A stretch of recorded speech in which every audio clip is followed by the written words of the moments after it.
Today is Tuesday, June 16th, and you're listening to the Beer Temple Podcast. Remember, this is what we wanted. Remember, this is what we said. To never be heard or seen from again. Remember, this is what we wanted. Remember, this is what we said. To never be heard or seen from again.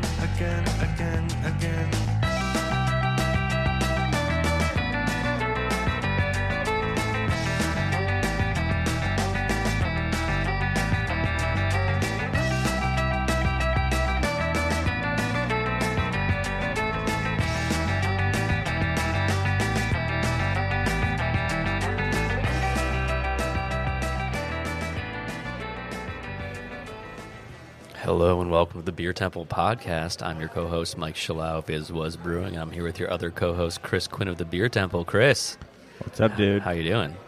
Good. I think we should let everybody in on our little audio experiment between the difference in our audio equipment. So I'm going to isolate your mic, okay, and we're going to hear what you have to say, and then we'll isolate my mic. So why don't you go ahead and say something on just your mic, Mike? Everything I'm going to say today is going to be just on my mic. That was great. Now I'll say something on just my mic. Isn't it nice to just hear my voice and nobody else? Pretty crazy, right? How my mic is... 3 times as expensive and is it 10, really? 10 times as good. Yeah, probably. I have no idea how much these mics are, but I don't... you have a real podcaster's mic. You do too, but I think mine might be twice as expensive. Maybe 3 times as expensive. I don't know. Yeah, it's close. Maybe twice. Yeah, I don't know. It's worth it, I guess, if you're in a busy room like this. Sure. But it's part of the vibe. It's part only, of the ambience. But only if you have all of them as Right. this mic. Otherwise, We'll just pass what's the your mic difference? around. Yeah, that's a great idea. How are you? I'm good. I was in Detroit this weekend, or I was in the suburbs of Detroit mostly this weekend. Yeah? Had a good time. Getting to Detroit pizza?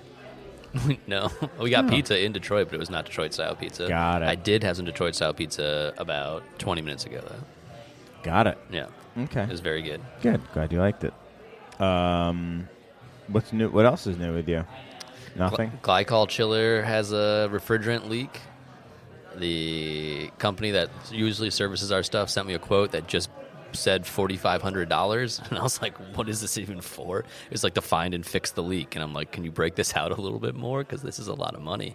And then I googled how much does it cost to go to HVAC school, and it's not that much more expensive. $4,500. Yeah, it's not that much more expensive. So I'm like, I'm seriously considering doing a HVAC course to figure out how to do this, because it's crazy expensive. I think they're just kind of jerking me around at this point, but we're gonna get some other people to look at it That too. reminds me, we have someone coming to look at our walk-in. Yeah. So Yeah. it's refrigeration, baby. In another life, should have been an HVAC repair guy.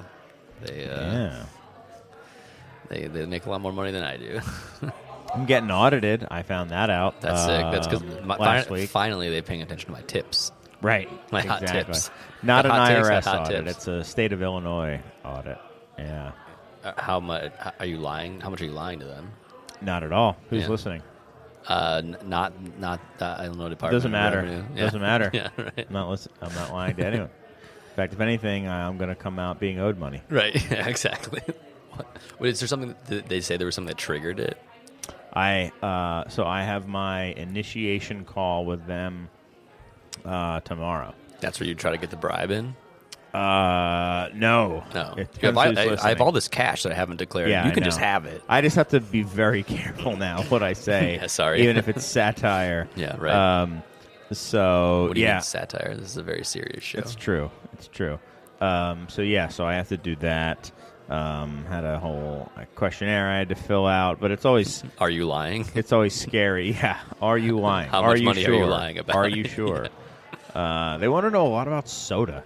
And I kept trying to say, like, we don't sell any soda in the shop. So hopefully that's what it's all about. It's just a big misunderstanding. Because they're supposed to pay like a 15% tax on soda or Yeah, something? some sort of tax on soda in the state of Illinois, but not at a bar, only at a shop. We don't sell any. Yeah. And it could be that our quantities went up drastically. Oh, sure. But And then- just auto-triggered an audit because you sold 2 instead of 1. Well, we got we got a bunch of cooks, and they are addicted to Diet Coke. Sure. I wonder So how... we buy like cases, and then we buy a case for the kitchen. Sure. I wonder how much of that is them, like, they track where the soda is being sold and then what you're reporting, and they're confused about who and what you are. I can let you know tomorrow after this call. Yeah. So Cool. we'll see. Still a pain in the ass. We got probably the funniest Nerve-wracking. 5-star Google review I've ever seen. Ooh. Where someone gave us 5 stars, said this is a very cool brewery with a lot of cool events, and the staff is very nice. I can't speak to the quality of the drinks, though, because I don't drink. But Good. But they and they don't have any soda, but you can bring your own. So this guy's just coming and bringing his own sodas, but he likes the vibe. I think my new favorite review that I'm going to leave for every place that I like is just going to be works. It works. Works. Yeah. Because those were my favorite, like Amazon Yeah. reviews. When you see like 5-star works. That's all you need. Yeah, That's what I you like wanna it. know. So I'm just going to put that for everything. Was 5 stars works. Works. Yeah. Yeah. So I think that's going to be my new go-to review for Nice. everything. Works. Hell yeah. So anyone out there who wants to leave us a review on Spotify or Apple Podcasts, Let us know if it's working or not. yeah, just say works. Works. Yeah. We will read your review live on air if you review it and say it Within works. 2 or 3 years, which is Well, the last time I think didn't- I've looked at I didn't them. put a timeline on it. Why are you reining us in like that? Well, I just looked at our emails that we've gotten, our electronic emails, and some of them are It's my least favorite kind of email. upsettingly old. So, and I feel really bad because They're it was like asking about timely stuff that was cool, and then They're asking about how long brewed IPA is going to stay king. yeah, or like, hey, love it, going to be in town. I've got 2 or free passes to the NRA show. They're worth like $250 each or something like that. I would love if you guys, if you want to use them, just reach out. And then it was like, the NRA show was like in March or something. Are you guys going to respond now and June just say now. works? Works. This is your Works response for to all me. 2-year-old emails. Yeah. Works. So, yeah, we should probably explain. We're in Studio D today. Yep. We're not in the Fox room. Nope. So, yeah, we're here. In fact, we're also understaffed. We've got 1 person in the kitchen, and we've got Fred running both the bottle shop Yeah, but- and the bar. Fred So could one do all guy 3 of those himself, though. Probably could. And host and guest And guest. the podcast. That would be a great episode. It would be a great episode. 40 minutes of dead air at a time. Sorry, guys. You just hear his keys jingling as he walks by. Yeah. You'll know With when Fred's purpose. coming through. Yeah. Yeah. Should we introduce our guests? We should. We always introduce our guests in order of seniority. Seniority being how many times they've been on our show. And I think it's a pretty... Pretty close, but I think there's an obvious Yeah, I winner. think there's an obvious winner, and that would be the guest who's sitting to your right, Sitting to the right of me, sitting across from you, across from me. it's Kevin Cary of Beguile Brewing. Kevin, What how up? are you? Hey, I'm good. Thanks for having me. What's new in Beguile land? Oh, what's new? Summer.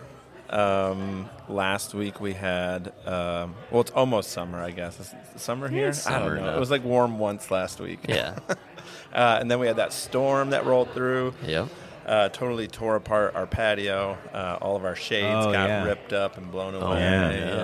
yeah. So those just came in today. 5 stars. Works. Works for about 4 years. And then you need to replace. Got it. That's when the tornado rolls through on year 5. Yep. Yeah. So, but they held up. But yeah, no, we're it's patio season in Chicago. I don't know if you guys have talked about this lately, but it seems like the young people are socializing in coming out. public. So, Oh, okay, that's good. it's interesting talking to people from other places. I think we're all seeing things happening at different speeds. But I know in our tap room, it seems like we're seeing, a nice little movement towards young people coming out and experiencing. Maybe it's the neighborhood too. We do have a nice little malt row of things that people could do. So that's been really exciting. And we just finished our party a couple weeks ago. Yeah, we were just talking about that. It's become quite the party. Maybe we'll talk about that as an actual topic. Topic? Yeah. Yeah. I'm down. Yeah. Gotta move your thing. You keep smashing into your Sorry. your sound amplifying sound deadener. Is it sound? Is it There's Fred. 4 out of 5? You know what? Doesn't work? Like, imagine mine. Yeah, the mic. How mine works really well. Yours. This. I'm going to touch something that's supposed to deaden sound. I'm not touching the mic right now. I'm going to touch the mic right now. That's me touching the mic. This is me touching the mic stand. So we would give that 1 star. Doesn't work. Doesn't work. Yeah. It And you holds put- the mic though.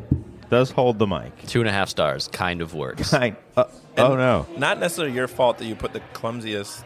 Did you mute your headphones, Chris? Yes, I did. Doesn't work. It doesn't work. And you put the clumsiest guy next to the clunky mic stand. So Yeah. put that on the board. Right. All sorts of things. I will works, I'll leave my doesn't hands work. down here. Ah, you can. What I mean. Sit on your hands, Kevin. People are used to it. Don't actually do that. What have you been drinking recently, Kev? Oh gosh. For this question, I was thinking on my way over here. I've been drinking a lot of Beagle beer, which isn't. I'm not going to talk about Beagle beer, but they're tasting very good. But I was in Detroit recently. Not Drinking Nice. Beguile beer. As all the cool people were. not to steal your thunder, but went to Detroit, Michigan on a little trip. Went with some area dads from the local area. Anyway, we went out to dinner at this place called Selden Standard. I don't know if you guys have heard about it, but you should definitely check it out. It was a great little restaurant in what's kind of like the Cass Corridor area of Detroit, which is coming around. It's where, if you guys know, like Founders opened a big tap room that's now closed, and I think it's something else now. Been a meantime on gas. Oh yeah, it's a good spot too. Great bar. But Selden Standard is like one of the restaurants that kind of started out earlier on in the kind of revitalization of Detroit, and had a great beer there from Farm Club up in Traverse City. And then Selden Standard is a couple blocks away from a bar that I have never been to, but I'd heard a bunch about and wanted to check it out. So we walked from Selden Standard over to the Old Miami. Okay. Which a lot of people in Chicago might recognize that as a place that Michael Roper used to bartend Oh, okay. in Detroit. We walked in, and it was actually the owner's funeral. Yeah. Yeah, Like an Irish wake type like thing? an Irish wake. And I was like, It wasn't like the Wire style where the body was on the pool table or anything. Right?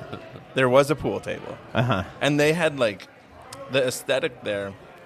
He was a vet, so there's a lot of weapons hanging from the ceiling of this bar, like a bazooka, for example. And I wasn't quite sure how that Just works. in case. But you walk in, and it's like this. It would almost be like walking into the beer temple, pool table, dartboards. There's a stage in the back. But you're walking into this kind of smaller space, but then you walk out another door, and like the land around it is like this giant beer garden. Cool. Which is where they were having the wake for this gentleman who passed away. So we paid our respects the one way we knew how, and that was to drink Labatt Blue. Yeah. Oh. Yeah. Is And that when a- you're in Michigan, That's a Detroit Michigan beer. thing? it's a Detroit beer, yeah. I thought it was... it's a Canadian beer, Yeah. but it is like the official beer of the Detroit Red Red Wings. Wings. got it. Yeah. Detroit really wants to be Canada. They just won't admit it. Yeah, well, it is north of Canada. In some ways, yeah. Like literally Yeah. north of Canada, yeah. Detroit looks south onto They look down Canada. onto They look- Windsor. Yeah. But where I was going with that story, long story short, was it was nice. I grew up in southeast Michigan. We didn't really go to Detroit other than you parked at the arena, you walked through a tunnel to go to a sporting event. But hanging out in Detroit was not a thing in the 90s and 2000s. So it was just cool to be there, to have a beer from Farm Club, which is from Traverse City, in Detroit, then leave a restaurant, walk 3 blocks safely to another bar, and with some friends. Yeah. It was a cool experience. So, yeah, Detroit. Went to a restaurant called La Supreme while we were there. That was in downtown Detroit. How was it? It's great. It's a little Supreme? French bistro. Let's get to our next guest. Yeah. coming in all the way from Napa, California. We've got the Mr. Mad Fritz himself, Nile Zacherle. Hey. What's up? How are you guys? Good. Sounding great.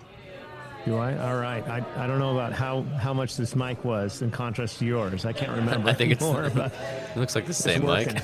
I think his is His at least might be as fancier. Yeah, I think his is even fancier.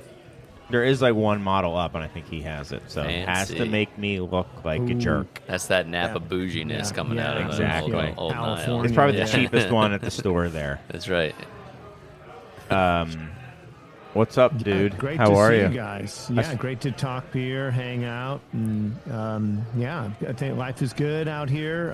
Kind of crazy spring, lots of rain, super dry January, February, and of course, you guys have heard about snowpack around the country, Rockies, everything. It's kind of not so good as far as the snowpack went this year around the western side of the United States. So that dry winter kind of stacked up and started the growing season a little earlier as far as the grapes are concerned. And then we had a pretty wet spring. So I don't know, it's been an interesting year. We've got a lot of shatter, which means the clusters aren't setting up pretty well, but it does look like we're getting peaches and we're getting plums. So the stone fruits got through. So that's good. And the hops are growing. I don't have any barley planted. But I've just got the malting steep tank cranking. So I've got some St. Helena grown barley that's in the steep tank. So literally grown just 2 blocks away. So excited about that. Get malting again. There's always something in the way, as you imagine, or as you guys know, in a brewery, you're trying to make beer. Trying to malt it too is an added detail that you always I tend to defer because we use craft malt, but we're not always using our own malt. So anyway, that's what's happening. What else is going on? Just got back from vacation. That was nice. Yeah, You were in Hawaii. Yeah. Nice. Seeing some old friends and then soaking my iPhone in some salt water really helped it. Not Good. work, You got to but, do that once a year, I hear. You got to put your phone in yeah. salt water. It's good to reset all your apps To and cleanse, just yeah. lose everything and start over. You cleanse all the data out of recommend it. Yeah. Yeah. I mean, it does enforce the idea that I guess I try not to get upset about it and just move on and whatever. So luckily you got the cloud and all those things. But yeah, had a great time with the kids and the family and getting out there, hanging out with some old high school buddies because I went to high school there. So the beers that I had out there, I ended up buying a bunch. Well, I did drink some Pivo Pills. The Pivo Pills is tasting good. Out in Hawaii? Yep, they had it at Whole Foods. Nice. And then what else did I drink that was the Lanikai Pilsner? That was good. And then there was another Hawaiian kind of local brewery, Honolulu brewery, Ko'ola, I think it was called. I can't even remember the name. I'm so bad. It's like I went to high school there. I still can't speak and say the names in Hawaiian. I should know better. I mean, I'm like halfway there. Total haole, you know. And What were you? You were anyway, there on you were on a high school surf scholarship or something? No. My dad moved out there in 1985. He and my stepmom, and I moved out there in '86. And so my dad was a doctor there for Kaiser Hawaii from 85 to 2004. So yeah, kind of finished up his career there. Head nephrologist for Kaiser. So when he got there, the diet, just the whole diabetes bloom was happening. People's diets, fast food, it was awful. And your dad was Obviously- like, cha-ching. yeah, well, he was busy as hell. He was the only nephrologist, so he got hammered. But yeah, no, I think it's interesting, if you've got friends that are doctors, hearing about what it's like in that profession today. I mean, clearly, if your parents are doctors, they did go through, that was kind of a good era to be a doctor.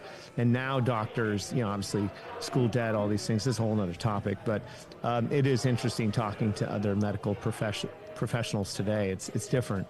But yeah, lived out there for 5 years, went to high school. You were out there when the movie North Shore came out, which is about a guy moving to Hawaii and being a haole, but then eventually being ingratiated into by the locals Yeah, brah. because he was surfing pipeline, and I assume that was a documentary about your lifestyle.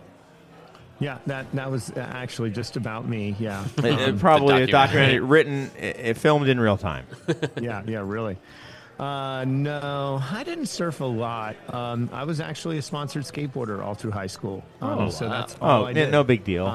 I was too busy with my sponsored skateboarding.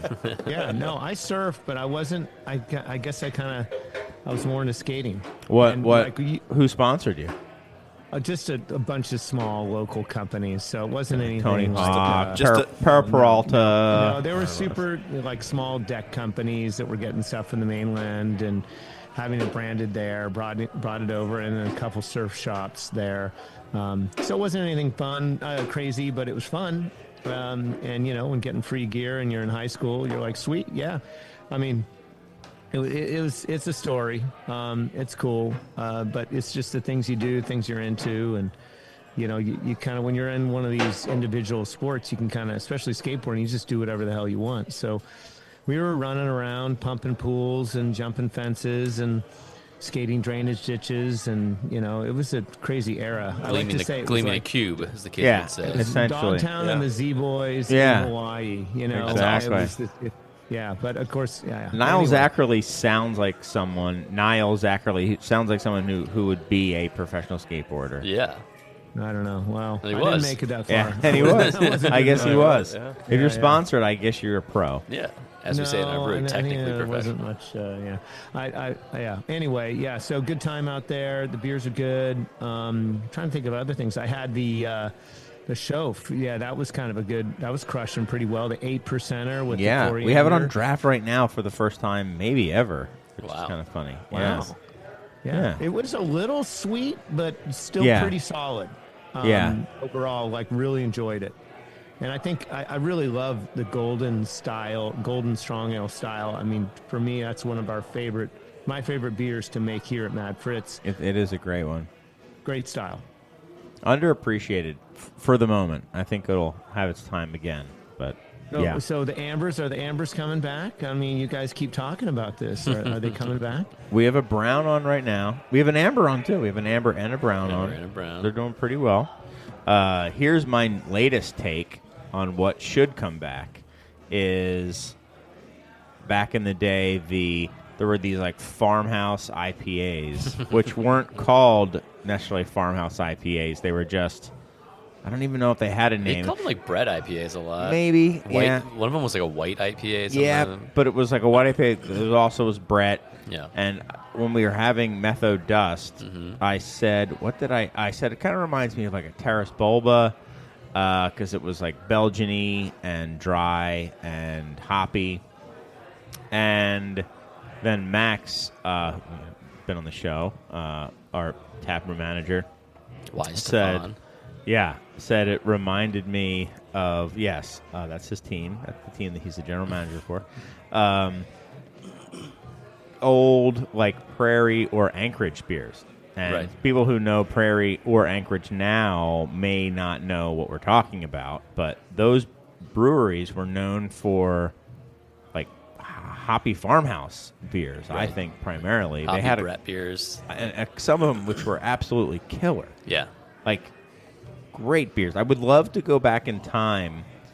I would love to be able to transport one of those beers, like Prairie America, like the first batch of that beer, and try it now and see if I still think it's as like great as I thought it was then. Or was it just so novel, but also good? I mean, it couldn't have been bad. but- Definitely was good.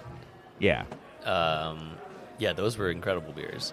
I have the distinct memory of holding like the Bitter Monk the first time it came in. Yeah. It was like one of the Anchorage ones. ones, That was like a yes. screen printed bottle with like Yes. a caged cork. Yes. And I'll just be like, "What is this?" And then drinking, be like, "This is crazy." I remember they had like 50 or 100 cases that were, I think, they were kind of like, they didn't know what to do with them. at the distributor, and the distributor had acquired them from another distributor, and we bought a whole bunch for pretty cheap, and we're selling them for like $5 a bottle, or maybe $8 a bottle, or something like that for a $7.50, and then we were going to buy it all that they had for like $10 a case.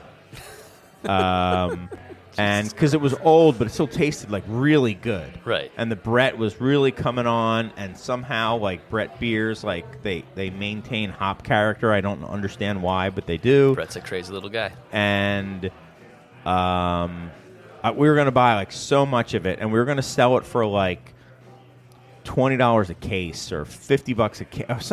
It was going to be like so cheap, and we were going to make like great money on it. And also just, it was going to be rad. Like, it was, to use the parlance of Nile's time.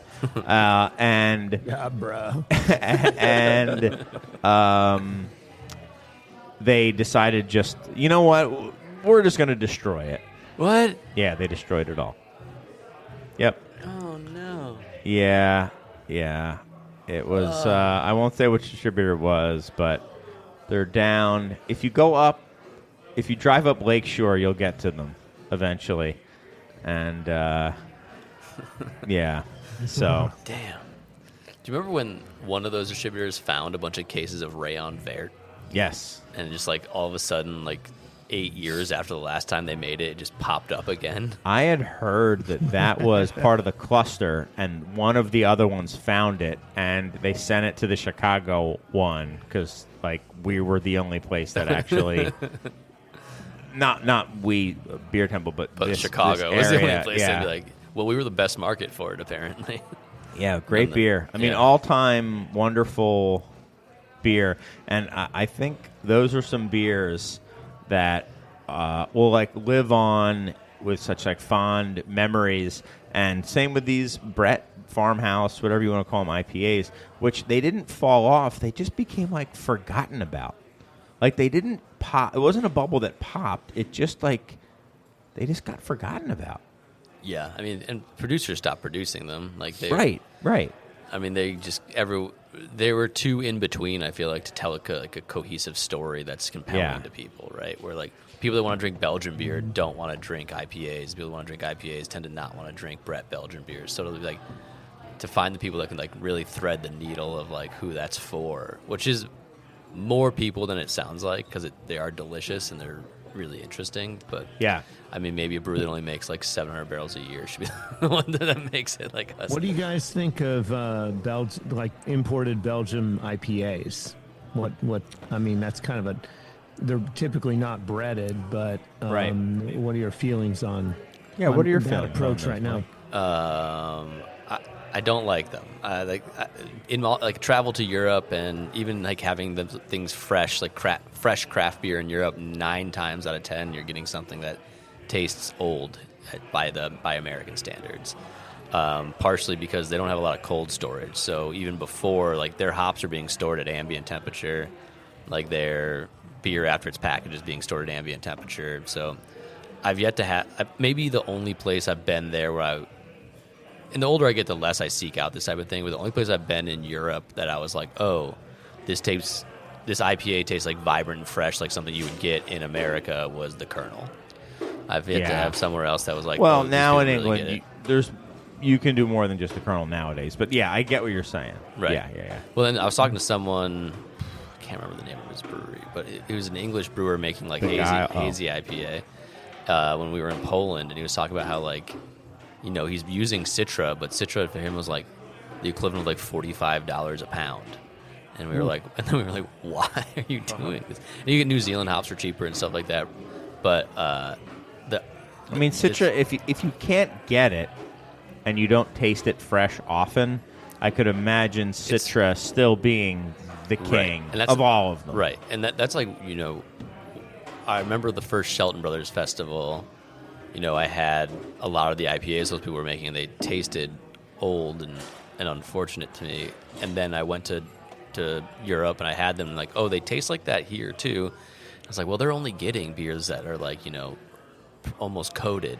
Like, they're only getting American beers that are old. So I think it's a lot Yeah, it better. kinda It's blows a lot me better away. now, but for a while it was tough. It blows me away that they're not shipping hops with like ice packs or anything.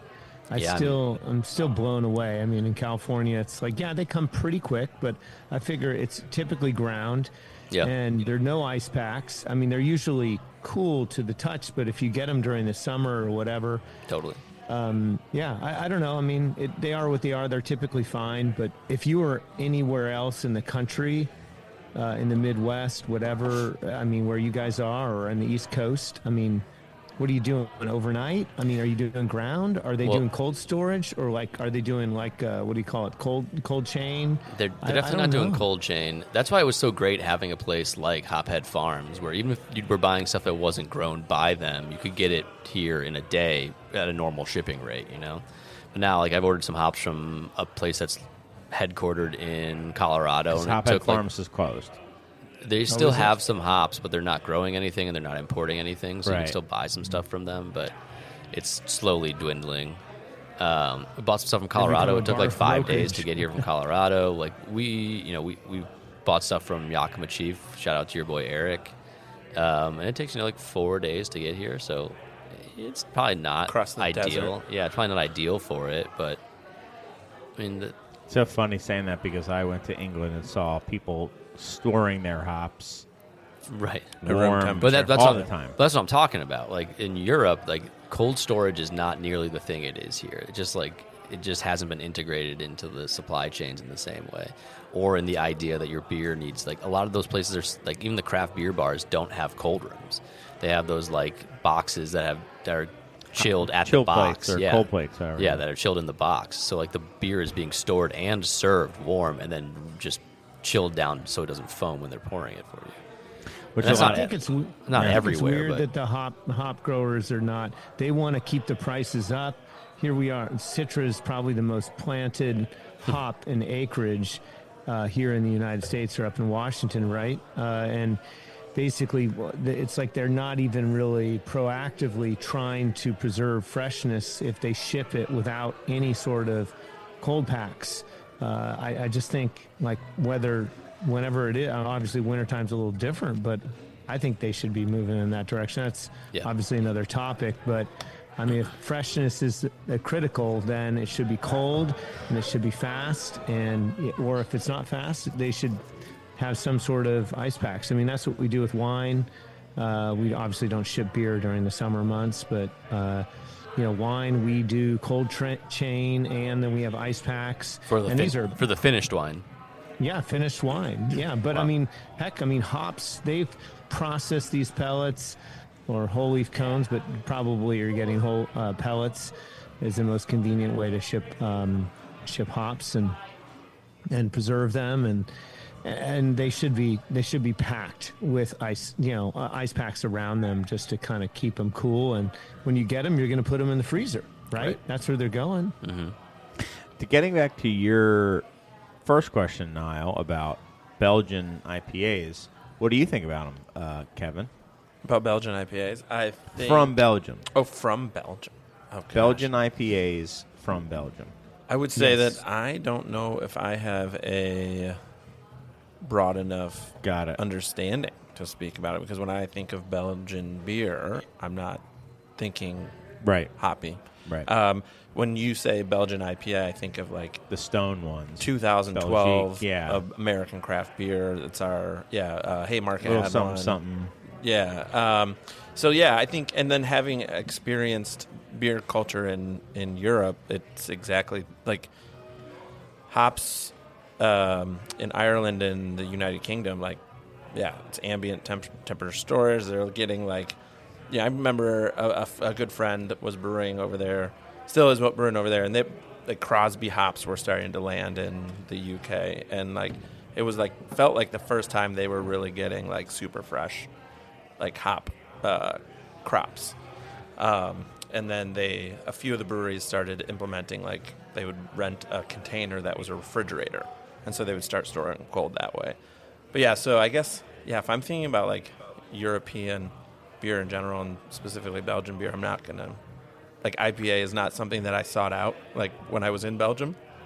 I drank like double, triple, the maybe pale, Le Chouffe, something like Yeah. that. Like, but yeah, not really. I'm trying to think of a time when I was like, oh, Yeah. because I do resonate. The Brett IPA thing does resonate too as like a time in craft beer, where that was like, this is like, my brain is telling me I really like this. I want more of it. The people making it are like, man, this is probably one of the hardest things to make because you don't know if it's going to turn out. You're throwing Brett into a perfectly good IPA, and it could turn out, it could not turn out. I think for me, the IPAs that I've had that have been really good, for the most part, I've had them here and liked them, and then had them in Belgium or France and been like, oh, okay, now I get this beer. Just like Thierry Extra, which is their extra hoppy blonde. Is that what you were talking about? You weren't talking about like American style IPAs made in Belgium? I thought we were talking about like that. I thought you were talking about Belgian IPAs made over there. If we're talking about like hoppy beers of Belgian provenance, then I Well, was talking about like Belgian brewers trying to make American IPA. I don't or European know brewers generally. of many of those. There are some, I think. Yeah, they definitely exist. Belgian specifically. But if you're talking I about think there's more like English Durank ones. or like Thierry or something. Yeah, that's what I thought you were talking about. Then I love those. Those are incredible, both here and there. Yeah. They're different here. They're like older Yeah. and they're like, part of Rounder. the reason I took a trip there to like taste all those things at the source was like, how different are these? I think those are more close, maybe, to some of the hoppy, like to Method Dust. Honestly, I think there's like a connection to that. I don't know.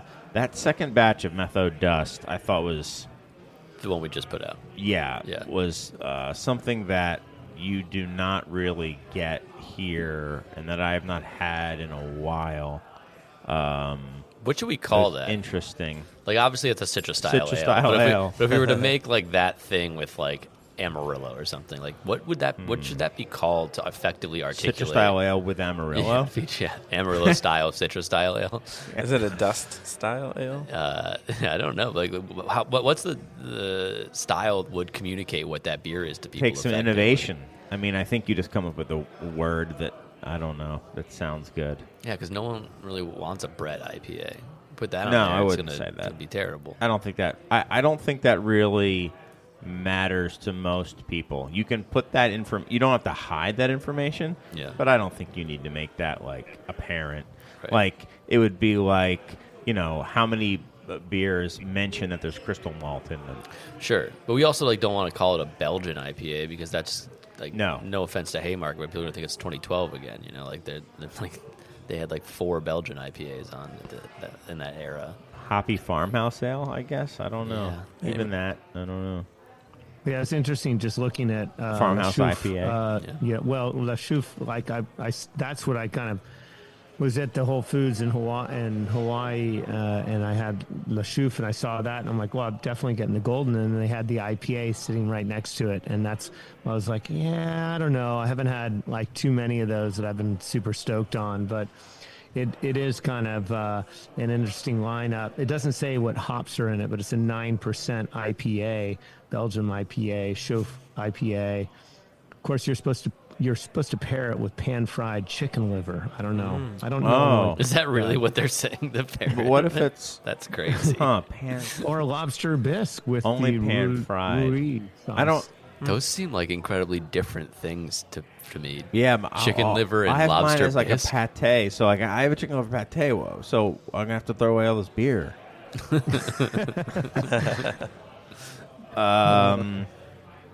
Interesting. I think interesting. Yeah, they're also like Fancy your chicken. they're tougher to like wrangle than it seems. You can't just like make an IPA and then ferment it with saison yeast or Brettanomyces and have it turn out the way well. Mm-hmm. It's a completely different animal than either a saison or an IPA. And Feels- it took us about 7 years to figure out how to use hops like that in a way that I thought was true to the style of beer we're trying to make. Yeah. Kevin, do you use a Belgian yeast at your brewery, or are you guys? What yeast strains do you guys use? We use predominantly American.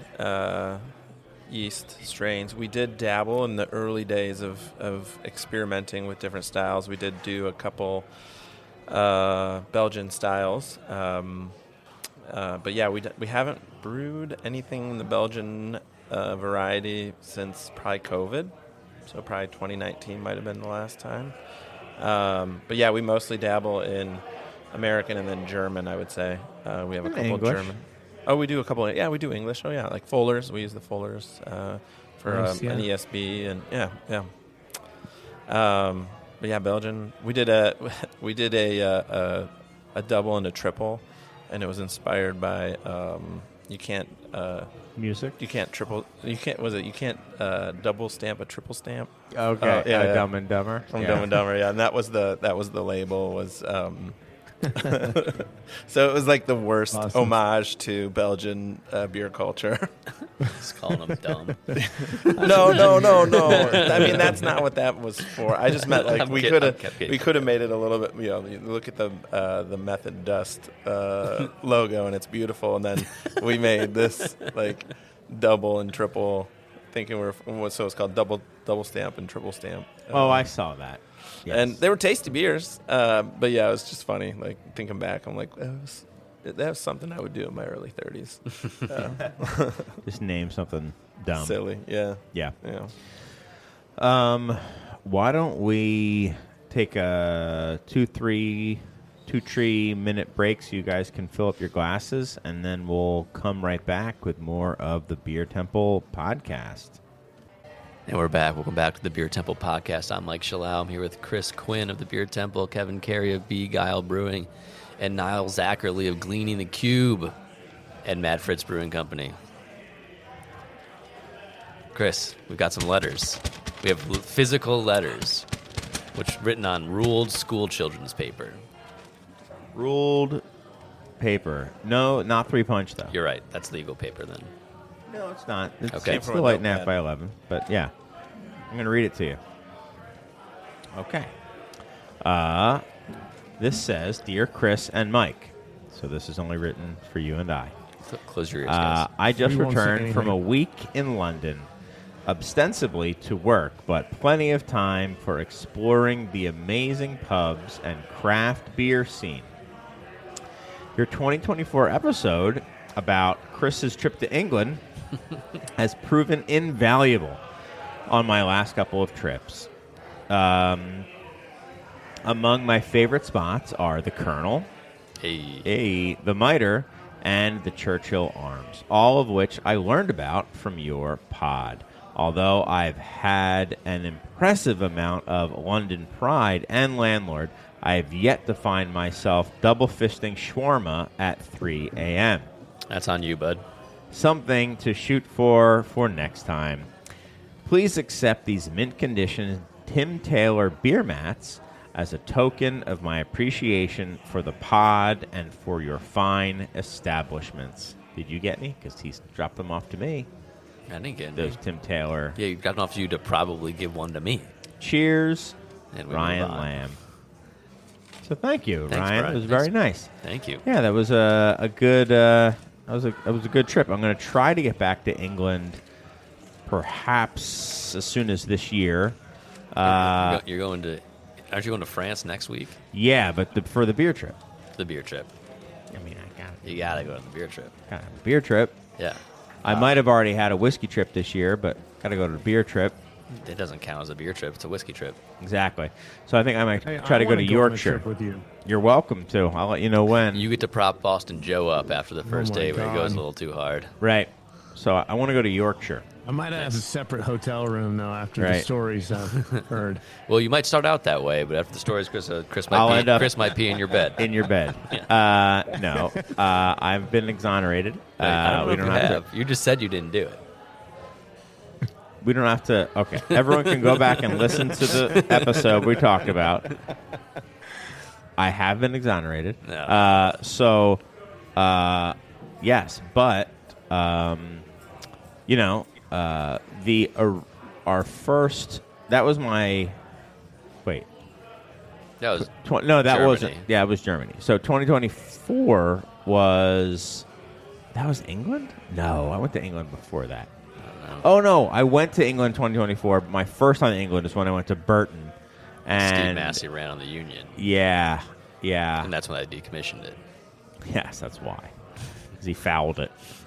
But that's why I want to go to the squares and go to Theakston and see the Cooper and do all that stuff. So I want to see that before that's gone, because that's why I wanted to go to Burton, and the Unions are now no longer. So, R.I.P. Yeah, that's this kind of stuff that, like, I want to see. I was going to say you have to see, but no, you don't. You don't have to see it. Just like but I want to in see America, you know? Thanks, Reagan.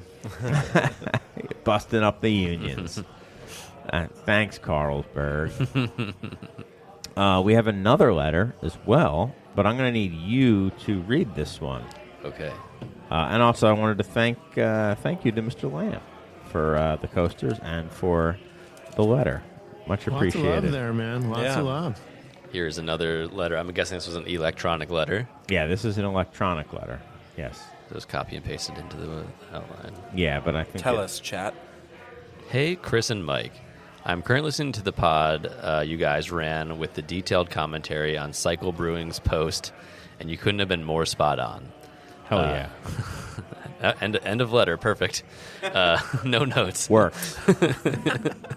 I lived blocks away from Cycle Brewing at the height of their hype, and admittedly spent plenty of time back in the day in line, paying cash only as they requested for their BA stouts and barley wines. I honestly loved Doug's beers, including Crank IPA, West Coast IPA, and Cream and Sugar low ABV coffee milk porter. The reality was their tap room was tiny and very unaccommodating. Their staff was consistently not welcoming and incredibly indifferent to their patrons. Doug clearly cared little to nothing about hospitality. At one point, Doug had an infected batch of stout that he 100% made right by patrons and gave out thousands back to those that claimed to have infected bottles, regardless of whether they had bottles in hand to return. And then bought a pasteurizer to avoid that happening again, which must have cost him a fortune. In the end, times have changed, and he clearly did not change with the times. While I still love good stouts and barley wines, I spend much less on that now and enjoy lower ABV beers more often than ever before. I also have a small child and never would have taken him to his tap room, even just to buy beers to go. I feel I am likely part of the main cohort that kept him afloat, and believe there are a lot more like me. Again, I really love Cycle Brewing and felt Doug was a very genuine guy. I wish they were still around in some capacity, as his beer was very good across the board. In the end, he became very one-dimensional, focusing solely on BA beers, had an underwhelming tap room with downright bad staff, likely made some bad business decisions, including going upside down through purchasing a pasteurizer, albeit for good reasons, and had a tap room in the middle of downtown St. Pete's that must have been insane rent. There are plenty of places out there making what they love while also being community-focused and providing what their customers want. Respectfully, AP from Jupiter, Florida. Yeah, interesting. So we got a local talking about the that was we had talked about that after I kind of spur of the moment kind of went out and had my reaction video based on that. Yeah, hospitality. That's your big thing, right, Kevin? That's something that you care about. It is, and like a loser. I remember that day. Nerd. I remember the day that this all started. I had I think a text message teed up to be like, "Did you guys see this?" I think it was like a day that you guys should have been recording your podcast too. I was like, "Does you have to talk about this?" But yeah, it resonated because like for us, yeah, we've talked about it before on this very podcast that without hospitality, I mean, the thing that we're making, it's a widget. It's a widget that you can consume and you can enjoy, and like, you know, just like the background noise that you hear here at the Beer Temple, it's like the beer is part of the experience. If you go all in on the beer being the only thing, you've lost you've lost the point, or it's gonna be hard. Hard, yeah. It's gonna be hard to reclaim. You can't buy. We saw through the hype cycle of all these, like the haze cycle, the barrel age cycle. Loyalty is not bought in commodity form. Loyalty is bought through providing an experience that people enjoy and feel seen, heard, welcome. They want to come back to it. And from the sounds of this letter, it's like they commodified barrel-aged stout because there was a time where you could get on a message board and say, I've got this beer, who wants to trade me something from the region that you're from? And a lot of those, because I think wasn't it Spurned by Angry Chair going up for sale? Yeah. And I remember 10 years ago, 2016, we stood next to them at a beer festival in Florida, and I learned a lot that day. Like I was never into chasing beer myself. I've found things on the shelves and been like, oh, I'd like to try this if it comes across, but never really waited in line for beer. And it's just never been something I was interested in. And it was just such an interesting observation to be able to make early in my career when our taproom had just opened, to then go on a much more divergent path of providing great customer service, making sure that when someone walks in the door, you make eye contact, you welcome them, you ask them what you can do for them. And then also programming. The beer's great, but great beer it's not the whole package. You have to have so many different things. You have to have good food, and if you don't have your own kitchen, you have to find good food partners. And then, I saw that. I felt bad in some ways, because I guess I don't know how I know how my brain works, and I'm always constantly people pleasing, I guess, is my sort of personality. And so to see someone not have, or seem like they're whatever the opposite of that is. Yeah, whatever the opposite of that is, to be like, oh, well, people should care about this. They should care about this thing that I make as much as I care about it, or it's not going to work. Or I just want to make it, and I don't have to worry about anything else, which, then you don't get to keep the money. Then you have to split the money with someone who does care about those things. Or then you get a salary. Things, right? You take a salary. Right. I think the biggest takeaway from that whole, us watching those videos and kind of, experiencing his tone and vibe now is there was definitely an era where all that mattered was the beer that you were making in a certain context, right? Where I think he believed that simply the quality of his beer was the thing that people were responding to.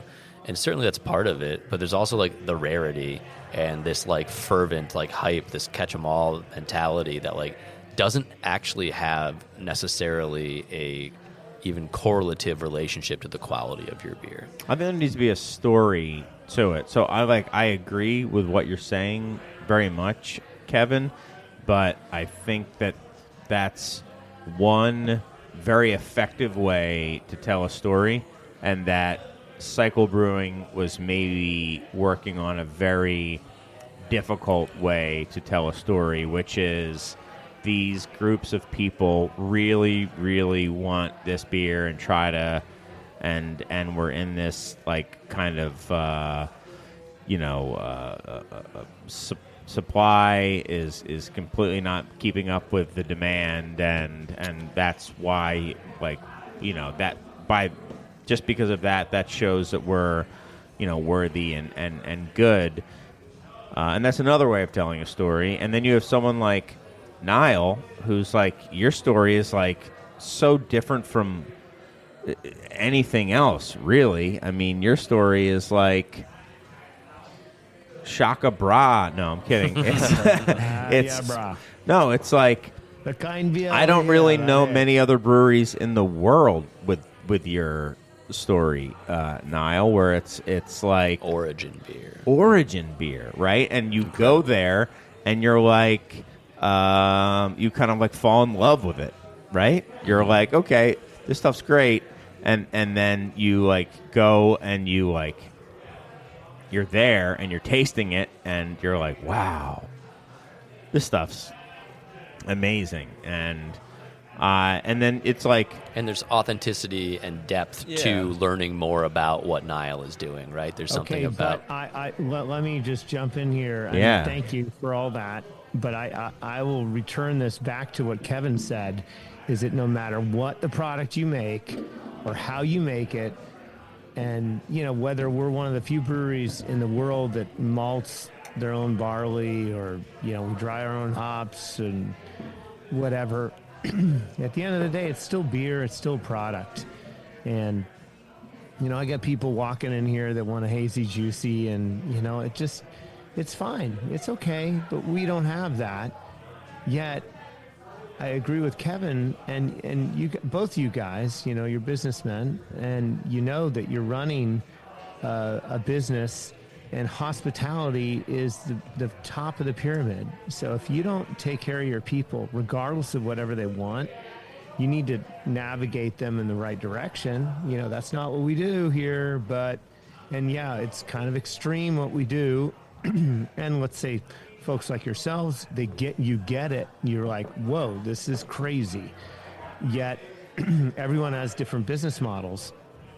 Yet also when you lose focus on the customer's experience, you will inevitably lose customers. And I think Yes, I agree it with doesn't that. matter what you're doing. And however I make my beer, whether I malt it, source it, blah, blah, blah. I mean, it's all just a bunch of blah. Because customers are kind of, unless they're really engaged in what you're doing, which, obviously we have members, and we have over 500 members that subscribe to our brewery. And thank you very much, whoever's listening that's a member, or maybe a soon-to-be member, who knows. But the idea is that, that's what we craft here. And we're cultivating a very unique product, yet we don't want to say no to anyone.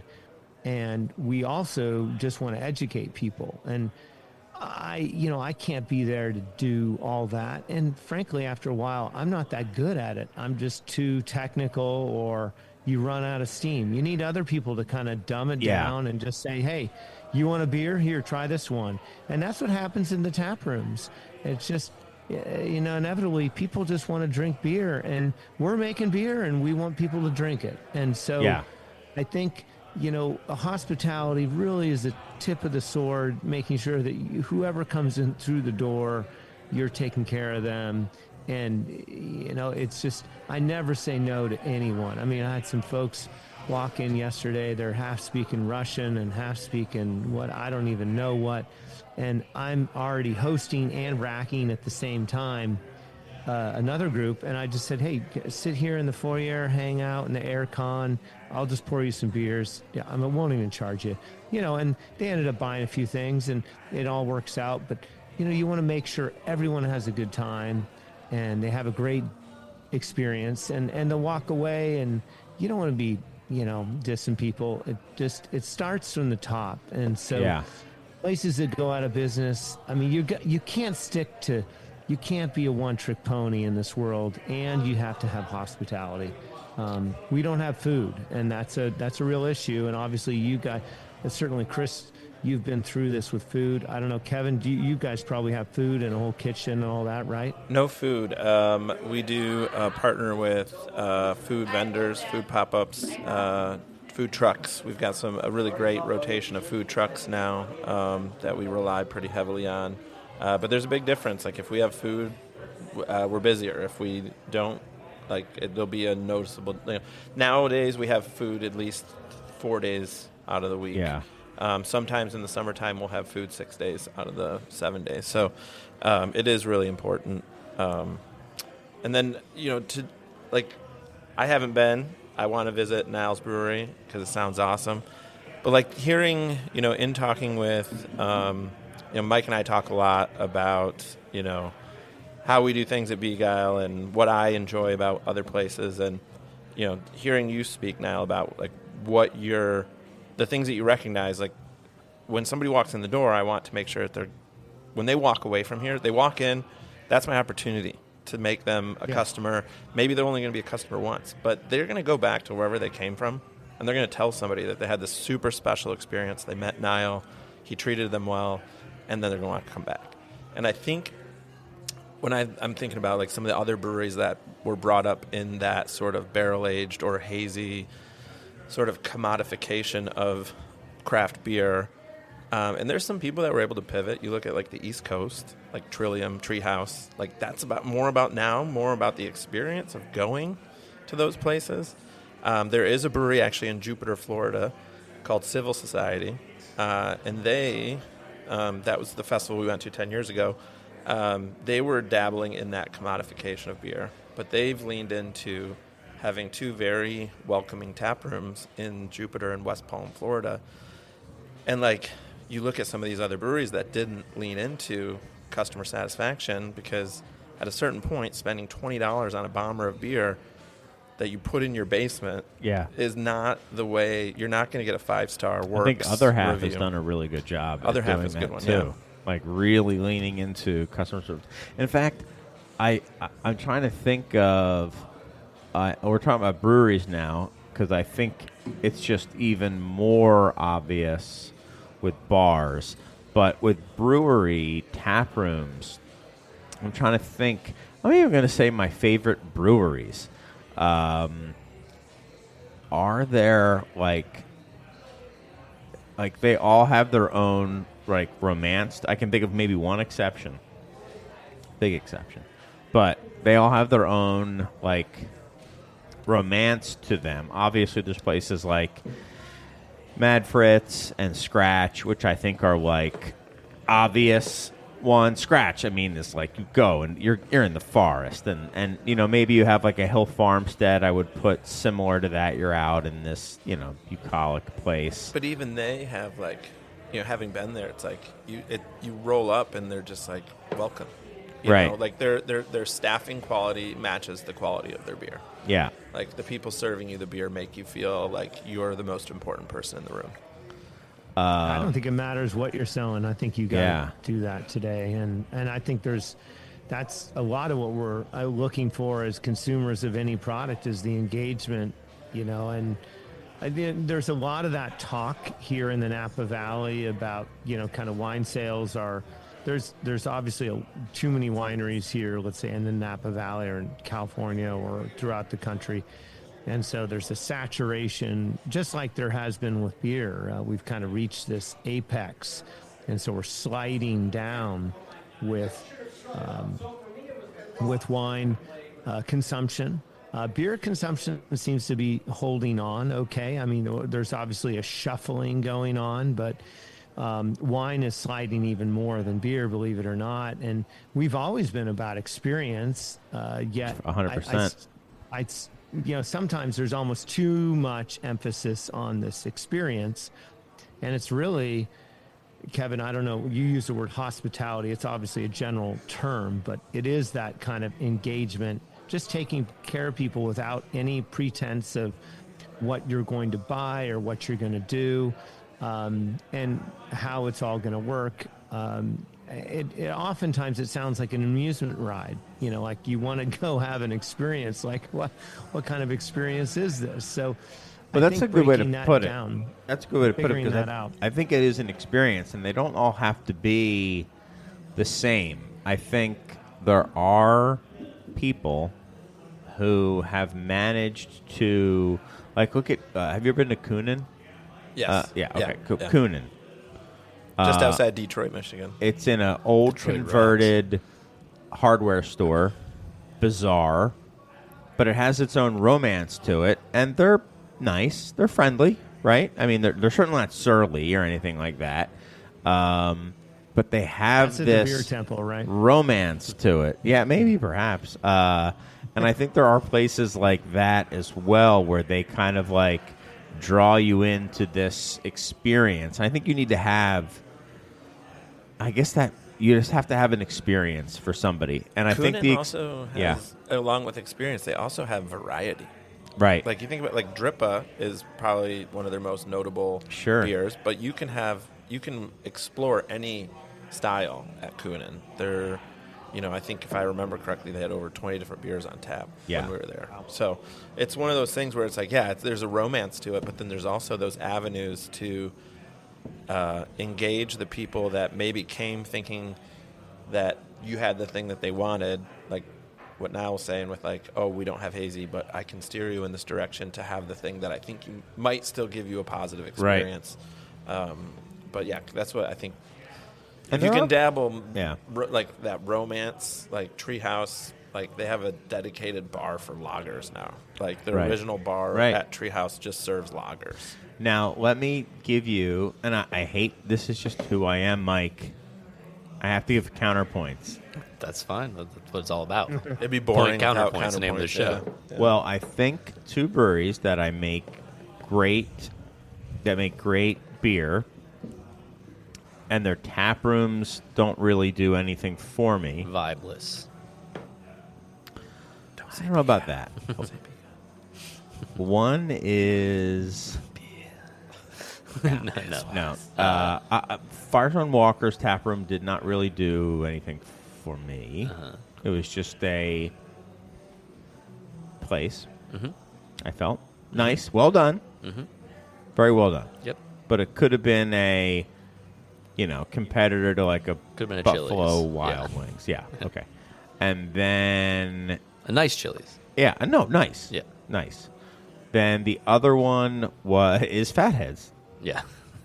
What about remember the Wild Yeast or Wild East when what was that one we were at? No. Oh the- my gosh, that's another. Wild but no, Fields. They were all about hospitality, though. It was very about hospitality. Yes, it was all about hospitality. It was just not for the normal person, and not for the normal beer geek. Right. was- But I think that made it work better Right. for me. I liked it even better Right. because of that. It was like a Chuck E. Cheese's in there. Yeah, they got to go play Papa Shot and drink. They had 3 different brown ales on. Then we go play Papa Shot. Right. And like they had won like a gajillion medals, and Mm-hmm. but yeah, so but those are breweries, I guess, where the tap room is just so unimportant, maybe, and probably not how they started. I mean, Firestone Walker makes 500,000 barrels yeah. a year, Right. but Sierra Nevada, both their tap rooms full of romance. Yeah. Full of romance. Well, then Both you of also, them were like, "Oh, these places are great." Like, if I lived here, like I would be a regular. I was just whacked. Oh, sorry. there's something like special to those because then you look at something like Stone, right? Oh That my put- God, those places were amazing. Incredible, but they're pretty dated now, I would imagine, right? I don't know. I've never been to one. You haven't been But- to either? Oh, No, the Stone and never been to- never been Escondido either. Never been to is Escondido or I've never been. no, dude. The Stone place is incredible. That didn't save them, right? Like they're No, Like- it didn't. It didn't save them. I think when you get to a certain point, yeah. What we're talking about are smaller breweries too, Yeah. right? That were like when you get to a certain size, you can't have the same bespoke approach to every person. yeah, It's tougher. The bigger you get, the tougher it is to like make every person feel like they're being seen and being treated. you're special. Yeah, which is like genuinely what like any one-off restaurant or brewery tap room. It's the true thing you're selling. Yeah. So people can come in and feel special. Sierra Nevada did a pretty good job. Yeah. Sierra- They're yeah. the exception to a lot of rules, you know. Yeah, I did Lagunitas in 2016, the Petaluma tap room. oh, that place was cool too. One after a weekend in Napa. Sorry, I didn't stop by Nile. We went down to Petaluma, and like it was one of those things where like I walked out of there. I was already a big Lagunitas fan. It was big in Chicago, or what it was one of the biggest craft beers in Chicago at the time. And like I walked out of that experience. It's kind of the same vibe as Sierra Nevada and Asheville. I haven't been to the one in Chico, but the one in Asheville. They had an amphitheater. They had this awesome beer garden. Like the people just, you could tell they really cared about what they were doing and like providing, like making you feel welcome. We did the tour, and it was like this whole, story about the time they got busted, and it's Right, just like right, very right. like they had a leg lamp. Very famous leg lamp. But yeah, it was just like one of those things where it's like, maybe back to the authenticity thing. It's like when you have like buckets of authenticity, like it's a way for you to leverage that into good hospitality. Like I don't have a hazy Right. IPA, but like what I'm doing here in my, at Mad Fritz, like what Nile's saying, is like, you're looking for a hazy IPA right now, but like what I have for you right now is the thing that I'm doing that is actually applicable to the thing that you're looking for. Uh-huh. So you're like guiding them down a path that they didn't know that they were showing up to, that then they'll come out the other end and be like, wow, that was awesome. And most of the time, like, they show up at your place, right? So there's something about what you're doing that maybe just because their friend likes it or something, but figuring out, like, why is this person here? And are they really just here because they totally misunderstand what's happening? Yeah. Or is there an opportunity to, like, and it's not like to sell them our beer. It's like to find the thing that we make that they would want, and like listening to, like, doing like some good deep listening when you have the time to do it about, like, well, they're saying X, Y, and Z thing, but I think what they really mean is this. So I'm going to present them with two things that they said they want and one thing that I think is what they actually want.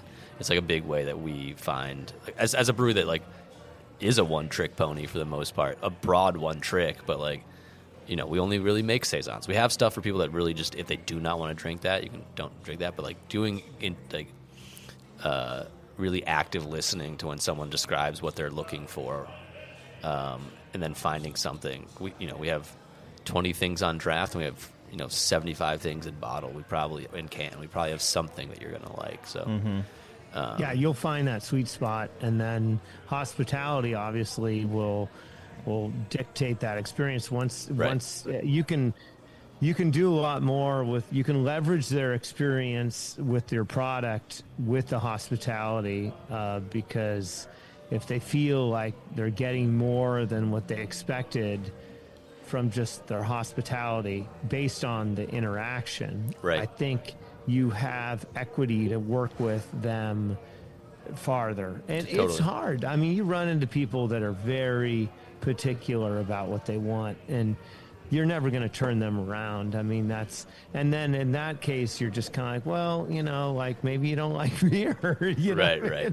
Yeah, you're gauging their openness. You're gauging what they actually like, which is what they think they like, and what they could potentially like, and balancing all that stuff, and then trying to really create a specific experience for them. You can't always do that. We run a bar that sometimes gets slammed, so like. Every once in a while, it's like, hey, this is what we got. What do you want? Like, that's inevitably going to happen sometimes, but you try to avoid it as much as possible.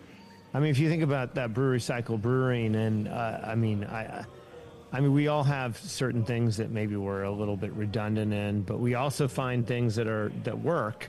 And I guess what I'm saying here with cycle is that it is a struggle to just make those style of beers. That beer is really a communal drinking kind of product here that is crushable. We talk about the crush factor, how drinkable is it? And, some of these pastry stouts and things like barley wines, like that's just kind of a category that is really more of a sipping product and not sharing. Really an occasion. I mean, it's communal that way because, like, we're all sitting around, we're all drinking the same beer, which is its own occasion, but it's a single unit at that point. And it's hard to do. Yeah. It's hard to do in a bar setting, too. I mean, it would be awesome, and I've been to places like in Belgium where you get, like, or think of it, I mean, wine.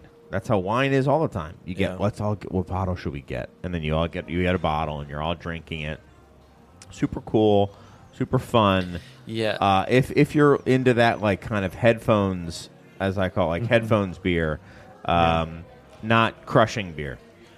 And those are just different occasions, and they're a lot harder, I think, to curate than let's all just go grab a beer, let's hang out, Yeah. I think beer culture and beer sales infrastructure are not there in the way for that type of experience the way that it is for wine, right? Like, restaurants will have hundreds and hundreds of, maybe thousands of bottles of wines in some cases, priced, up to thousands of dollars, and it's just never going to happen for beer. So maybe Doug was making the things that should be on that type of list, that they sell a couple of a year and they make a big margin on it, but like it just isn't there for beer culture or beer sales infrastructure. It's really difficult to train people, and like it's something we think about all the time. Like we make beers for restaurants a lot, and a lot of them want the bottles for certain reasons, but there's certain things where I'm like, well, I don't want to put that in a bottle.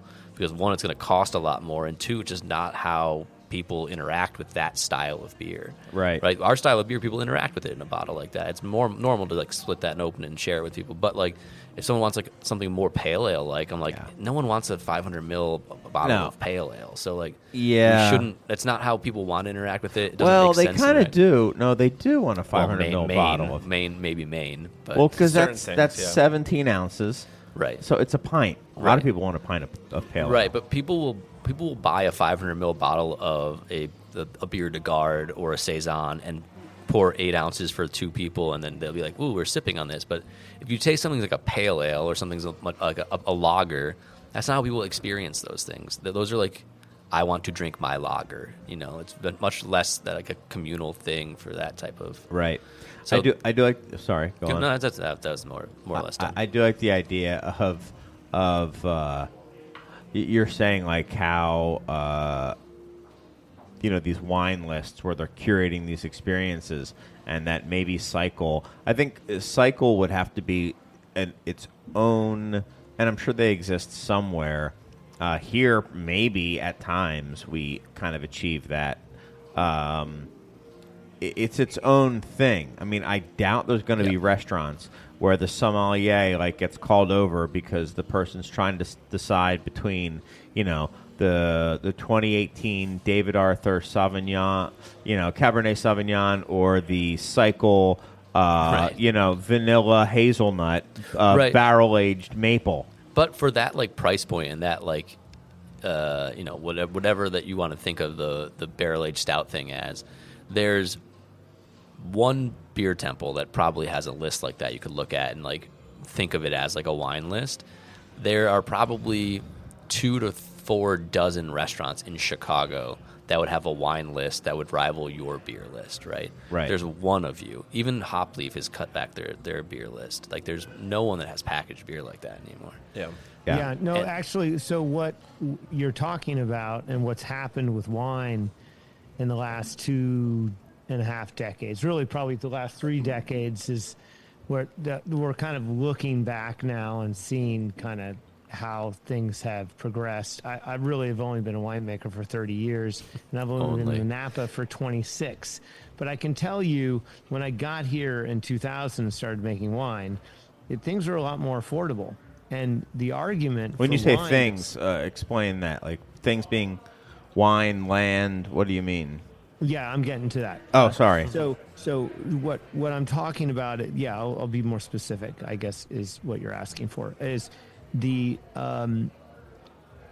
wines that you could consume, let's say in 2000 at a particular price. And we could say this about beer too. And particularly maybe higher demand, really interesting barrel-aged beers that are, curated, cultivated in particular technique and barrels and producer, limited quantities, etc. So early on, everything's there, right? Anyone can get anything, but over time, there is what we call the premiumization of wine, and so things continue to stack up on top of it, on top of the previous year's, let's say, average sales or cost per ton. So our, California or Napa County grape averages for a ton of Cabernet Sauvignon. So grape prices dictated the bottle price, particularly in Napa Valley. Certainly in other properties that gained fame with their brand and their quality based on critics that kind of dictated this, which is a little different. The beerscape, we don't have, we haven't had particular critics. Now we have had particular journalistic kind of endeavors, like, let's say Untapped and certainly Beer Advocate, that have kind of swung a certain needle with the caps or, points and whatnot. But in general, if you look at the trend line, wine has been premiumized. So everyone's thinking that their wine's better or just as good as anyone else's. So they can continue to just increase price. And so over time, you get to a point where wine has just kind of overpriced been overpriced for the consumer that it's trying to sell to.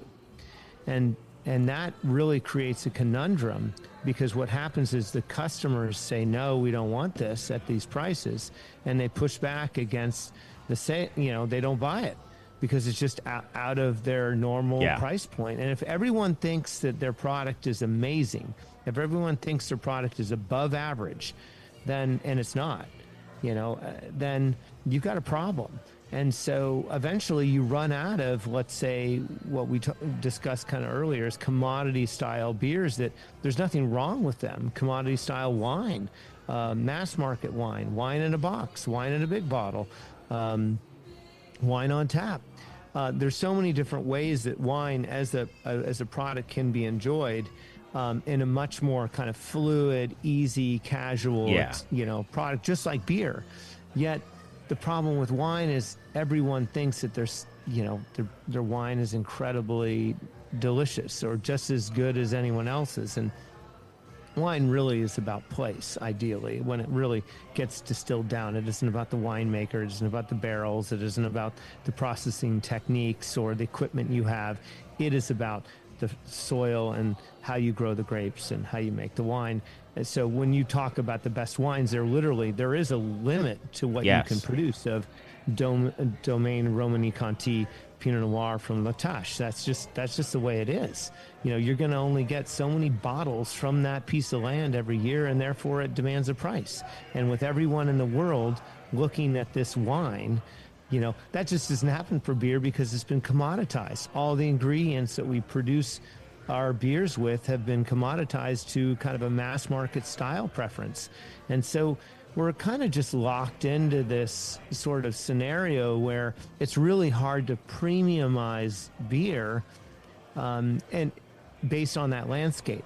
Now, I would also argue that what you're talking about earlier, and I was kind of sitting there thinking about it, because I think it's actually really hard to do it because we just never have consumed beer in that fashion. We don't sit around and have a snifter of beer and sit there for an hour, contemplating its aromas and flavors.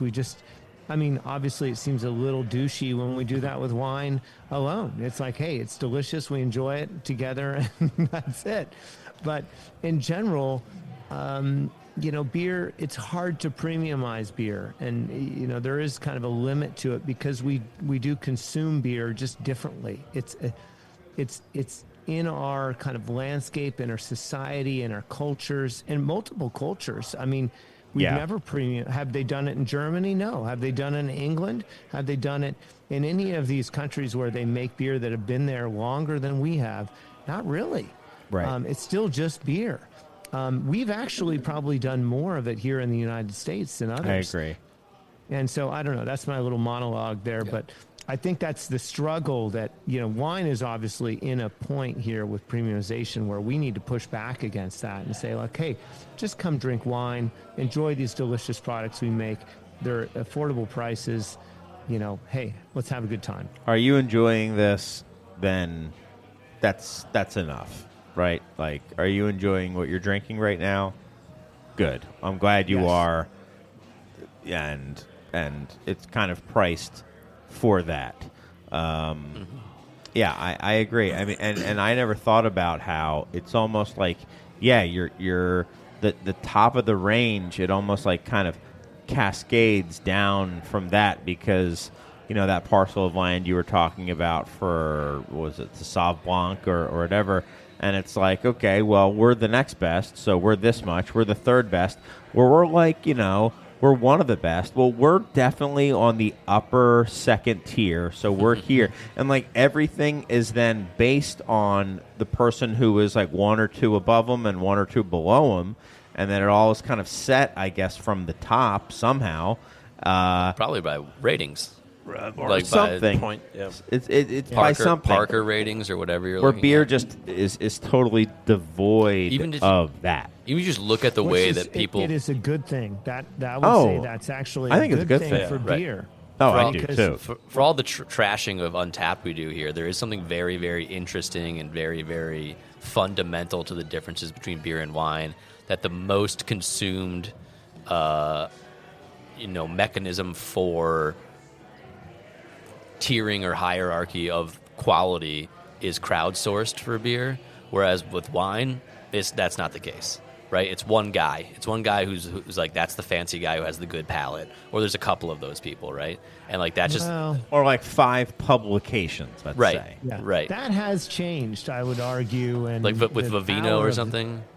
Yeah, no, it's just I think that's going to be a real good question to ask as we move forward. We have a number of wine critics today that are influential, and there's no question about it. The consumers need information to make a preference and a purchasing decision with wine. And wine is a very confusing landscape. And you know what? Actually, beer has become like that too.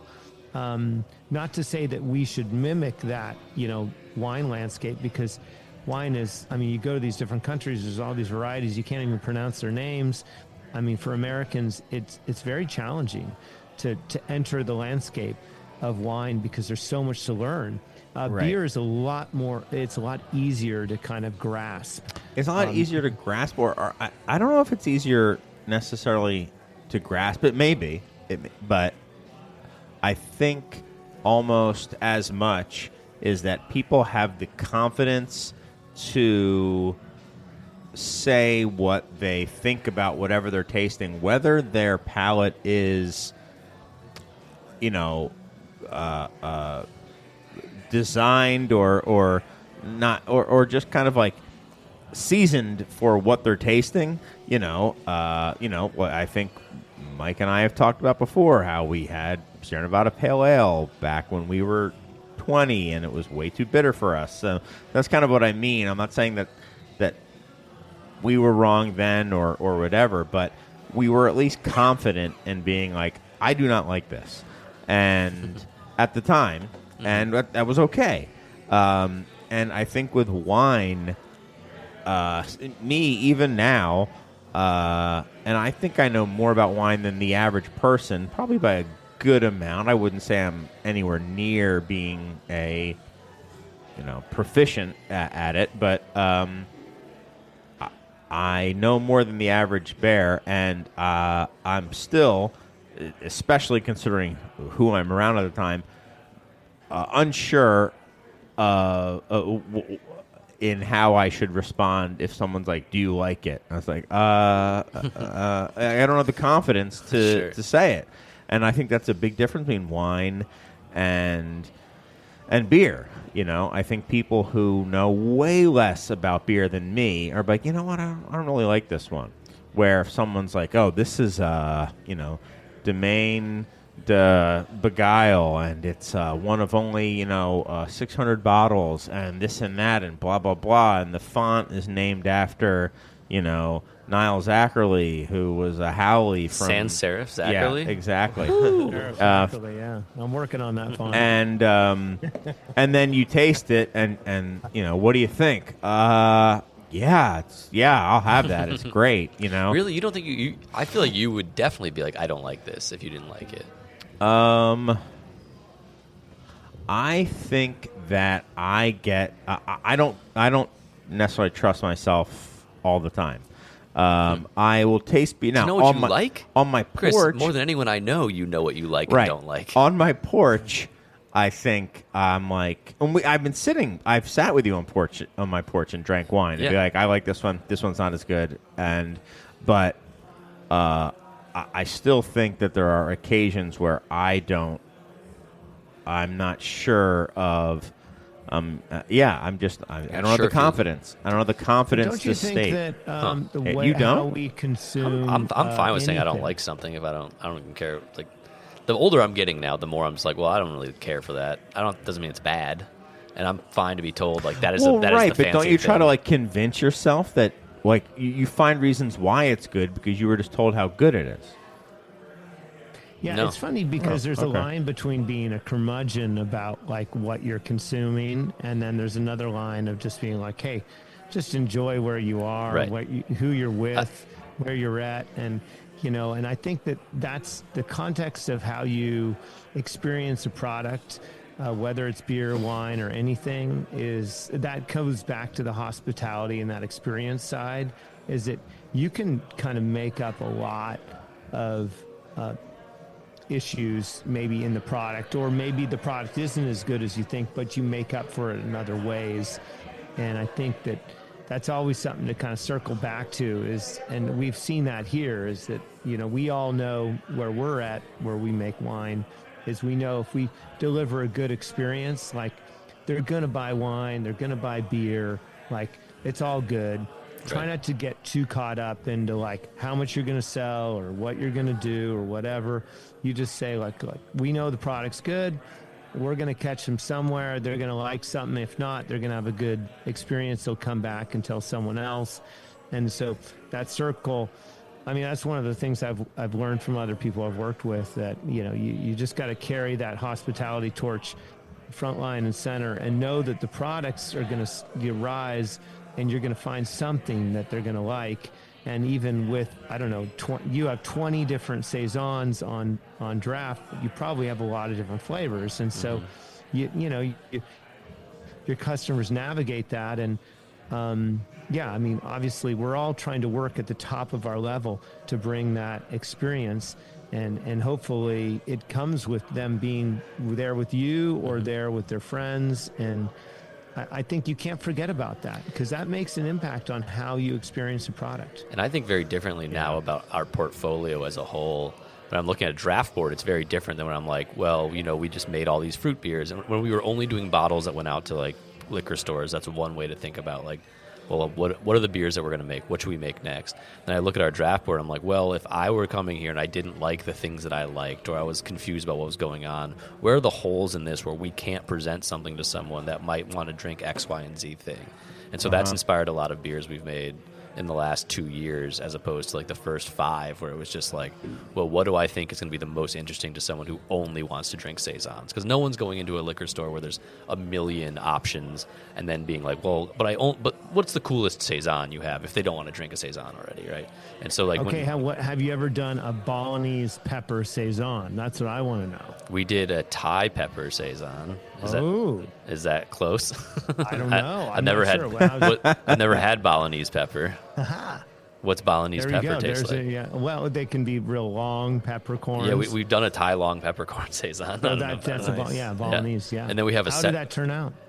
It's really good. It was actually a collaboration with Half Acre, and it was a beer that they had made once, like 10 or 12 years ago. And I was like, this is probably the first saison I ever had. Can we make this again? And they're like, sure. And they found the original brew sheet and stuff, and we recreated it. We also have a beer on right now that has green and white Szechuan peppercorns. And that must be fun. Peppercorns are a very underrated ingredient, especially in saison. So floral. And if the Szechuan peppercorn, you do get some of that mala, like numbing thing if you drink a couple pints of it. With like what you're doing, and kind of going back to what maybe didn't work in Cycle's case that I'm just thinking about as we're talking about, is like, I think the wine thing is very relevant in terms of, there's set styles that we've been drinking for, I don't know, decades, hundreds. Like, wine has been around for a while, and it's been now the premiumization of Californian wine. But you look at, like, barrel-aged beer is, 30 years old? But, like, the feedback loop on a barrel-aged stout is long. You're like, some people put those beers into barrels for 12 months, 24 months. So if you're putting 2 years into something, and then you're not going to find out what the market wants, like, that's a tough way to run your business too. Because welcome to wine, and I guess welcome to whiskey. But with wine and whiskey, those are like, if you have a standard mash and you have an oak barrel, obviously spirits it's going through something right now that I don't think was created. Like, it's the situation with spirits right now is outside of their control. But like with something crashing because they overgrew it, just like all this stuff. And I mean, look, all these brown spirits are the same, and I hate to say it. I mean, I'm more of a single malt guy and you look at what they do and converse to the American bourbon market, and you go like, you guys just blew this thing up. Yeah, you went for a cash call. It's cool and all, but they found out the rest of the world drinks their product, and we can't send it to them right now. But like with like think about the barrel aged stouts and just this feedback loop. Like wine, I feel like wine is kind of set unless you're doing experimental crazy stuff. But like it's kind of set right. It's like Merlot. The styles are set. But with barrel aged stouts, like they're trying to toss in. Like, I'm going to do this crazy flavor concoction, and those ingredients are expensive. The barrels are expensive. Time. When you get to the end of that, like, I feel like maybe I'm not familiar with wine economics and sales, but, like, when you get to the end of that and you have pallets of barrel-aged beer and no barrel-aged beer market, there are no barrel-aged beer wine. There are no barrel-aged beer lists at, like you were saying earlier about, like, there isn't 48 spots to sell those barrel-aged stouts.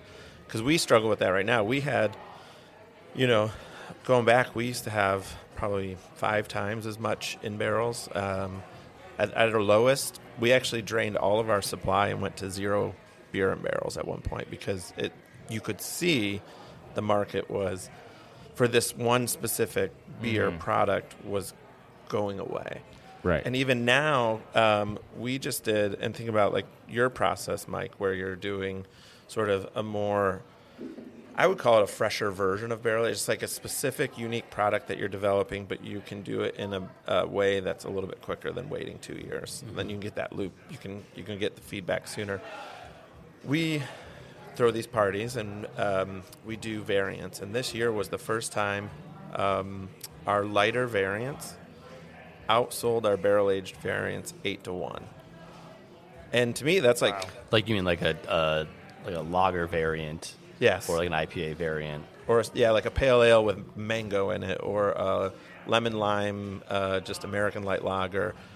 It was almost as if like the people were telling us, like, we're kind of done with barrel-aged as a product, right? But I think that also is interesting because people still want that variety, and they want to try new things from you, and they want to try interesting things or flavor combinations they trust you to make. It's just not in like that high ABV, intense impact package anymore. Yeah. Right. We used to talk about a bunch at Pipeworks when I worked there. There were like beers that were for drinking and beers that were for like showing off, and that people don't want the beers for showing off as much anymore, if at all. They already bought all those. They have them in their cellar.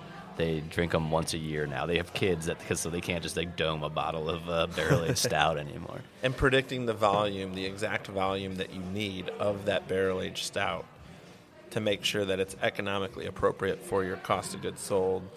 And then when it comes back around to try and then sell it, like that's sort of what we've been kind of focusing on, is like we haven't packaged a barrel-aged beer in probably 3 years, maybe 4 years now. It's only draft. Yeah. And that just seems to be the safest way to do it at this point for our model. Well, I think also those trends or the demand for those things shifts faster than the production cycle for those beers. The idea that people aren't drinking as much barrel-aged beer might have taken shape over the course of a year or maybe 2 years, but that's the production cycle of 2 batches of that beer. So like if you're even being smart about it, well, you're like, well, we're still a year behind what the trend data, and even if we follow that trend, maybe we're still going to be behind because it might accelerate faster than we expected it to. So like, we make one beer that takes like 3 years to make. We make some beers that take like a year to make, but we make small batches of them, and they're not barrel-aged stouts. They're it's like the fruity appropriate beers. size batch for the moment. Yeah. Right. Well, and then it's like making. We get away with some stuff because we make beers that have almost an indefinite shelf life because of the nature of the yeast and the bottle conditioning. So, like, if we make something and it doesn't sell like we thought it would in the first month, we're like, well, that's fine. It's probably going to taste better in 3 months anyway, or it's going to taste better next year, or it's going to taste just as good next year.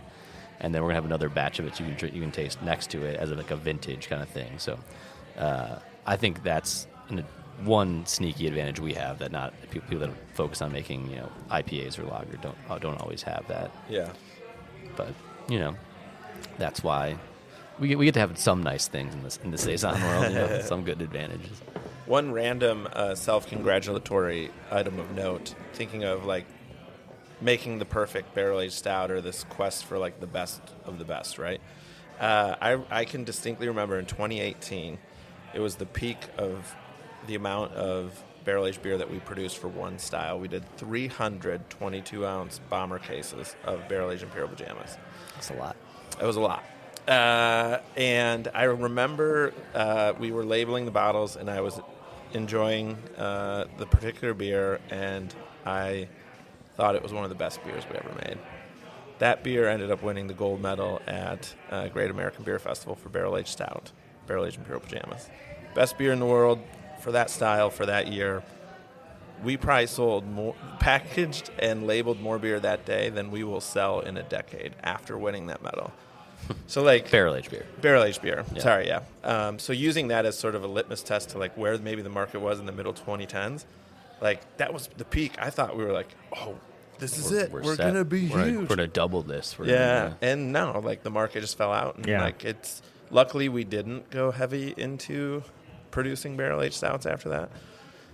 But yeah, like we'll be lucky to release the same amount of barrel-aged beer the following decade after winning that medal. Wow. That's so just crazy. as like an anecdotal story of like the quest to make the perfect beer. I'm making the perfect thing that you should love and you should support unconditionally and keep giving money towards. It's like, but in all consumer products, like tastes change and they change quickly. Yeah, and good. if you don't have all the attributes of, a good consumer packaged goods company, like it's going to be tough sledding if you're not paying attention to all the parts of the business. I think we're coming up on that time. Mm-hmm. Mostly, well, at least partially because I have a repairman that's here that I have to take cooler up, guy's take here? up onto Your my HVAC roof. guy came here at like 9:30. Yeah, it's You got a awesome. good Hey, HVAC guy. that's some good service right there. How much? man. How much you This- paying this guy per hour? Yeah, I'll 200. tell you about The it later. speed Yeah. that you left the table indicated that you were That's leaving for only something that's important. HVAC. Yeah, that's HVAC. Yeah, HVAC in the summer. Mm-hmm. It's refrigeration, but similar. Are you still rolling the Same old thing. refrigerant, or are you on the new refrigerant? I think this is the new refrigerant. What's the new one? I forget. It's something, but I know that they're A404 out of is the. the old Yeah, one. they're out of the old one. Like basically Yeah. now it's like talk about commodity. They're like Right. I could fill you up with this, but it's Right. going to cost you the same to get. You know what? It might be the old one because this guy. Yeah. Anyway, we'll get into all that. Why can you take us out, Mike? While I go talk. I Yeah, and you know how to use this thing. don't know. And We'll find out. We could just do a couple hours of. we could do HVAC. it. Nah, we'll Talk. take I would us just out. keep going. I want to thank everyone. I want to thank also first of all, not foremost, but first of all, I want to thank.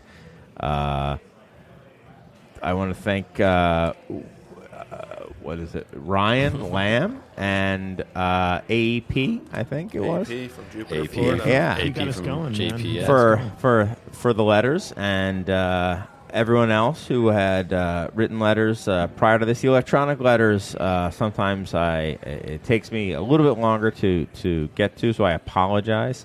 But keep sending them. I do very much appreciate it, and keep sending them if you have any questions for us. It's insiders@craftbeertemple.com, and then we have our address for written letters. That's with all the show notes. It's you can send it to us here at the Beer Temple. So thank you. That's first, and then I want to thank our guests in order of seniority. That's how we thank our guests. Well, at least this time. Sometimes it's clockwise. Appreciate But Kevin Cary of Beguile Brewing and Nile Zacherle of Mad Fritz Brewing. Guys, is there anything any of you, including you, Mike, would like to say in closing? I'm going to be gone for a while, by the way. You are. You're going to be Yeah. away. We got some shows that we'll do without you. Yes. We'll be all right. Yeah. Maybe. Going to Michigan. You're going Love to Michigan? Yeah. I'm going to Michigan tomorrow. You're going 2 to, days. I thought you were going to France. Nice. And then I'm coming back. Are you going to for a Fenton? day, and then I'm going to France, and then Ireland for just a bit, and then home. Do you need Family my, trip. Do you need my Irish notes? I do. Are you going to Galway? I'm not. We're just going to Dublin.